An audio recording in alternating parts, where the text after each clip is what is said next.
Binunuan Producers Cooperative or BIPCO, formerly BIDECO, was established in 2011. Its initiative to rehabilitate, protect, and conserve the mangrove areas was started in 2005, a year after Infanta Quezon was devastated by the flash flood due to Typhoon Winnie. Its strong advocacy to protect the remaining mangrove forests of Barangay Binunuan started with the leadership of former barangay captain and BIDECO chairman, Mr. Marshall E. Coronacion. 3 consecutive terms yung tinagal ko sa panunukulan magmula 1997 up to 2010. Aside from being the facilitator, Mr. Marshall E. Coronacion was also the former president of the Binunuan Producers Cooperative. Until the year 2020 comes, he had to pass the position because of the age requirement. I am Princess Kate L. Cappuccino. Join me as I explore this extraordinary mangrove eco park, delve into its importance, uncover its challenges, and celebrate its successes. Welcome to our journey through the Mangrove Eco Park of Barangay Binunuan, Infanta Quezon.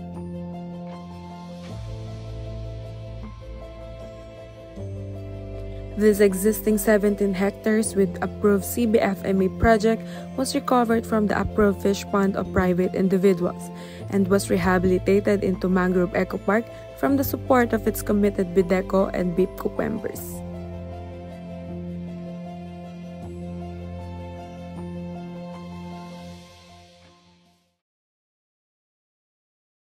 Yung kabuuan ng 17 hectares na nandoon yung mga bakawan na patuloy na mi-maintain dahil siya inaalagaan. Currently, BIPCO manages a 17-hectare mangrove eco park and bat sanctuary. The cooperative is a strong partner of DENR and LGU of Infanta in the implementation of National Greening Program.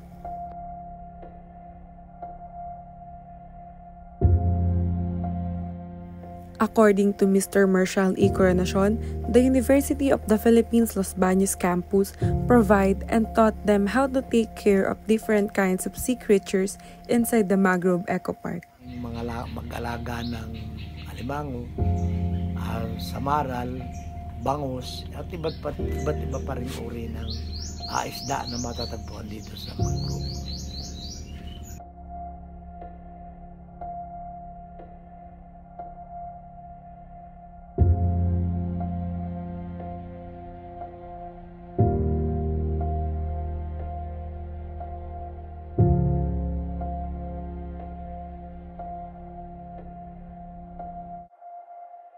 This community-based forest management area was granted by the DENR to Binunuan Producers Cooperative or formerly known as BIDECO, Binunuan Development Cooperative.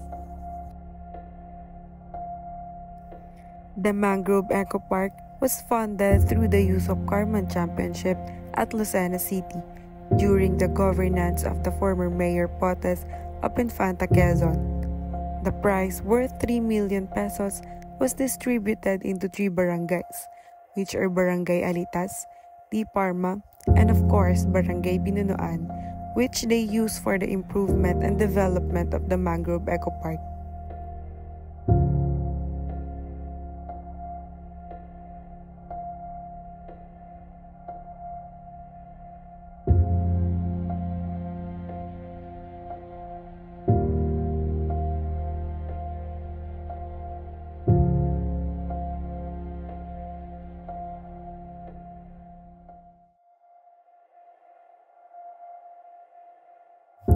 The BIPCO Mangrove Eco Park, a biodiverse paradise teeming with life, is a sanctuary of serenity where land and sea intertwine harmoniously.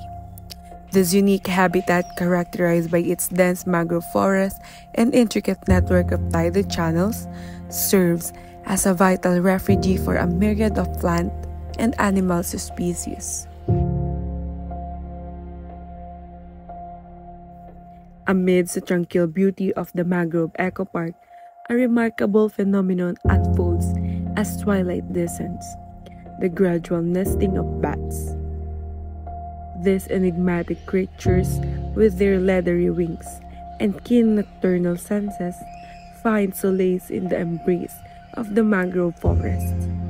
According to Mr. Marshall E. Coronacion, the UPLB student Mr. Jung was the one who helped them to identify the 3 different kinds of bats dwelling in the mangrove eco park. Sabi niyo po kanina na yung sa mga taga-UPLB po, sila po yung nagdala ng mga proyekto namin. Tinulungan kami para matuto kami ng mga mag-alaga.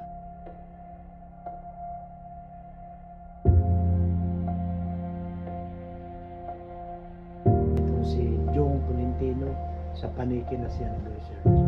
Ito nag-research sa Paniki kung anong uri ng virus. Mayroon siya. Dahil alam naman natin, ang mga Paniki ay may virus tulad sa Wuhan, China. Nandoon ang galing yung ating COVID. Ay kaya sila ay nagre-research din na baka may virus ang Paniki sa banda. So nakita nila na mayroon nga pala. Mayroon itong virus pero hindi katulad ito ng mga virus nung inaangkin noong may COVID. Ibang virus ito. Mga kumbaga man mga parang hindi naman po nakakakos ng hindi naman ang nakakahawa. Pero dapat rin tayo mag-ingat. Sabi niyong mga nagre-research dahil virus yan.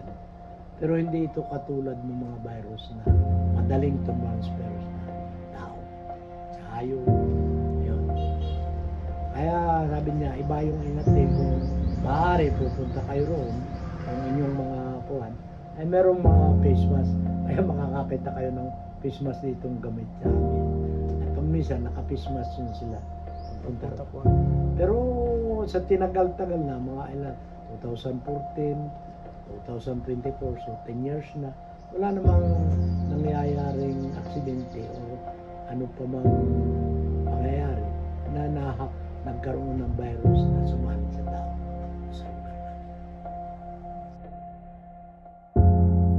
Their presence in the mangrove eco park is not merely a spectacle, but a vital component of the ecosystem, contributing to pollination, seed dispersal, and the intricate balance of life within Coastal Haven.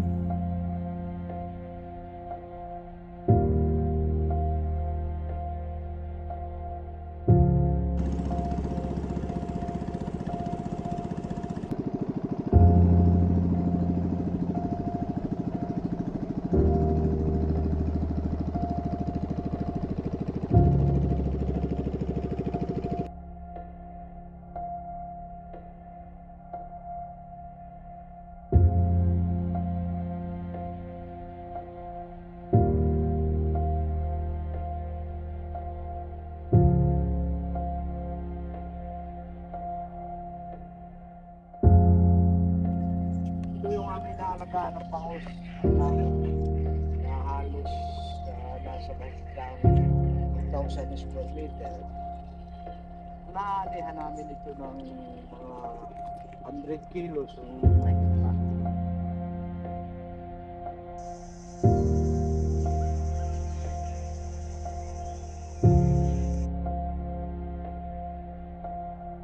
Ano-ano ang mga hakbang po na ginagawa ninyo para maipakilala ang mangrove eco park sa atin? Una yung aming conservation dito sa area. Ang aming unang tinututukan ang pangalagaan itong mangrove area. Kung kailangan na gumawa ng mga pulisiya para talagang sa tulong naman ng DNR, mayroon kami talagang mga pulisiya na ginagawa para mapangalagaan ng maayos itong CBM tuwagin. Bali ito ay Community-Based Forest Management Agreement na tumatagal na, sabi ko na 25 years, another 25 ang na-renew. So ang ilan sa amin talagang mga ginagawa dito ay aming i-maintain itong lugar, itong area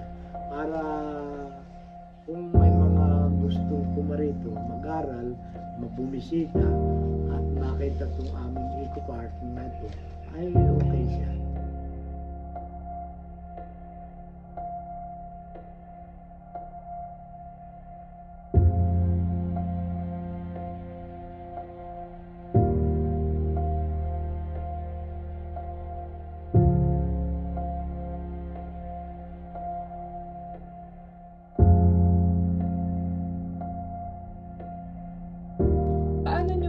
Manage yung waste and pollution po dito sa pag-ensure ng health nitong Unang-una, malaking tulong siguro yung aming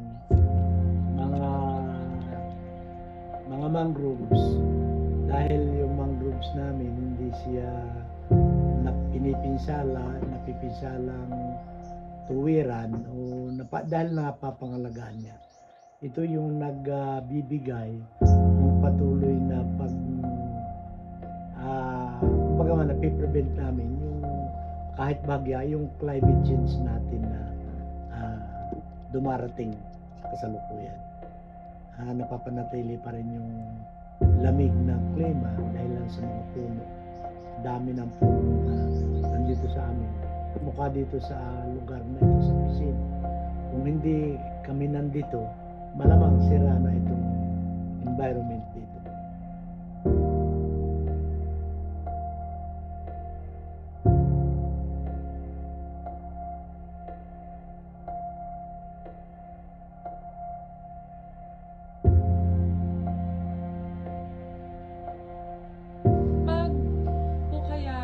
Gusto pong pumunta po dito for educational purposes po.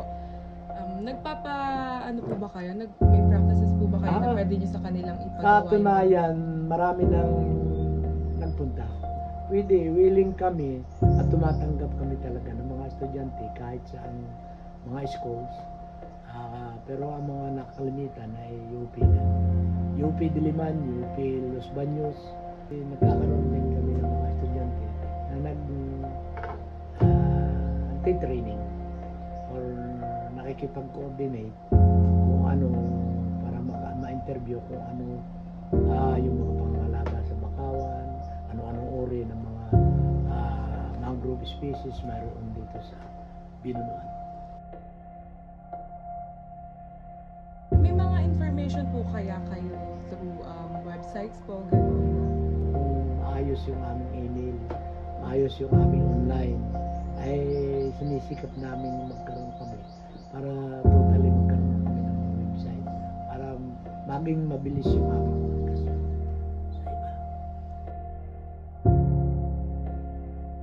Pero po dun sa pag-i-start nyo po talaga dito ng establishing po itong Mangrove Eco Park, parang nung in-award po sa inyo to, dun pa lang po kayo nag-start or since? Medyo lumakad pa ang konting panahon. Kami ay nag-focus muna doon talaga sa mga replanting, plantation para matanimang lahat yung kabuuan ng 17 hectares. Pagkatapos doon, after 2004, after flooding, di ba, nagbaha tayo ng 2004, November 29, ay nakita namin yung kahalagahan ng mangrove talaga. Na ito pala ay malaking bagay na kapag nataniman namin lahat, ay malaking protection sa mga pagbaha, sa halimbawa magkaroon tayo ng tsunami dahil nagkaroon ng malalaking alon diyan sa dagat, lumagpas na sa mga pispan doon sa may baybay ng may gilid. Ngayon, kung kami ay kumpleto ang aming mangrove, kamukha nito, kamukha doon, malaking protection ito dito sa